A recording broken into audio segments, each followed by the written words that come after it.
Welcome to the Get Fit Guys quick and dirty tips to slim down and shape up. My name is Ben Greenfield. I'm the Get Fit Guy, and today I'm going to be talking to you about the ultimate yardstick to measure your fitness level. It's bragging rights for life and the first question you get asked when you go out for the team. And although it might be just slightly overrated, the bench press exercise is a pretty good feather to add to your exercise cap. So in this episode, you'll learn what the bench press is, the benefits of bench pressing, how to bench press, and the potential hazards of bench pressing. So let's start with what a bench press actually is. I'll put a video in the show notes where you can view the basic bench press exercise, but as the name implies, the bench press traditionally requires that you start with a bench. Although you could substitute the bench with a stability ball, a Bosu ball, or even the floor if you're one of those minimalist exercise people. To begin the bench press, you simply lie with your back on the bench and your knees bent so that your feet are firmly planted on the floor. Next, grab a weight, such as a barbell, a set of dumbbells, or if you're practicing at home, a small child. If you're using a traditional bench press bench equipped with a barbell, there will be a rack that can actually hold the barbell weight for you, which is especially convenient if you're working with heavier weights. So, to do the bench press exercise, once you're in this position, lower the weight to your chest until your arms are bent at about 90 degrees or maybe a little bit more. Then press the weight away from the chest until your arms are straight but not necessarily locked out. Sound simple? Well, congratulations. You're ready to work up to the current world record bench press of 1,075 pounds. Well, bench pressing 1,075 pounds might not be your cup of tea. There are certainly benefits to bench pressing. For example, since your back is stabilized against the bench, you can lift a heavier weight than you would normally be able to press while in a standing position or a push-up position. So you can efficiently build chest and shoulder muscles with the bench press exercise. And whether you're new to the gym or a fitness expert, the bench press is also a very effective exercise if you're trying to improve upper body strength while isolating the shoulders and chest.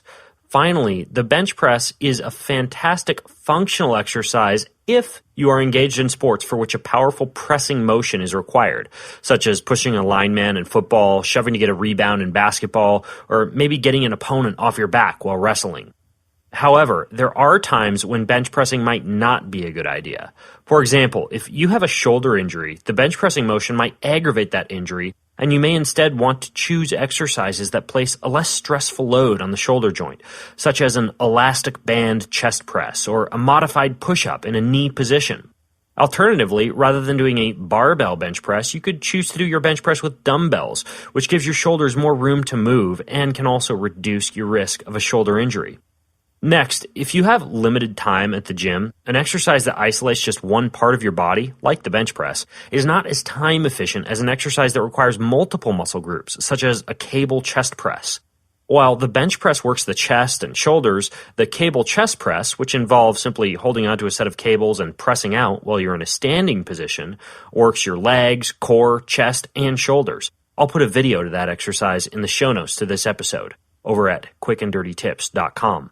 Finally, if you don't remember to do pulling exercises such as pull-ups, seated rows, or pull-downs, overdoing the bench press motion, or any pressing motion for that matter, can develop muscular imbalances in the chest and shoulders, causing you to hunch your upper back and eventually leading to shoulder injuries. Now, while it may seem incredibly simple to just lie down on your back and press a weight, there are 3 quick and dirty tips I want to give you to ensure that you bench press properly. Number 1, keep your low back pressed down through the entire bench press movement. Unless you're an advanced exerciser who knows how to safely arch your low back to allow for completion of a heavier bench press, which is also called cheating, you'll also be able to reduce your risk of a low back injury by bracing your abs and keeping your low back pressed down against the bench as you press out and as you lower that weight. Next, breathe out as you press. A significant amount of internal pressure can develop as you press out, which can increase your risk of a hernia, which is not a pleasant way to end a day at the gym. So breathe in as you lower the weight, then breathe out as you press.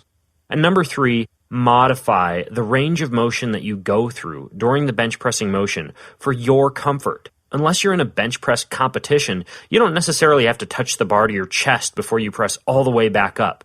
Simply lower the weight as low as you can comfortably get it. Even if your elbows don't quite get to 90 degrees, then press back up and don't worry about locking out your elbows. You can simply press out until your arms are almost fully extended and then go into your next repetition of the bench press exercise. Now, if you have more questions about the bench press, you can share them over at the Get Fit Guy Facebook page at facebook.com/getfitguy. And of course, if you like tips like this, you can get quick tips from me every day if you go to twitter.com and follow Get Fit Guy. Until next time, this is the Get Fit Guy asking you, what are you waiting for? Go get fit.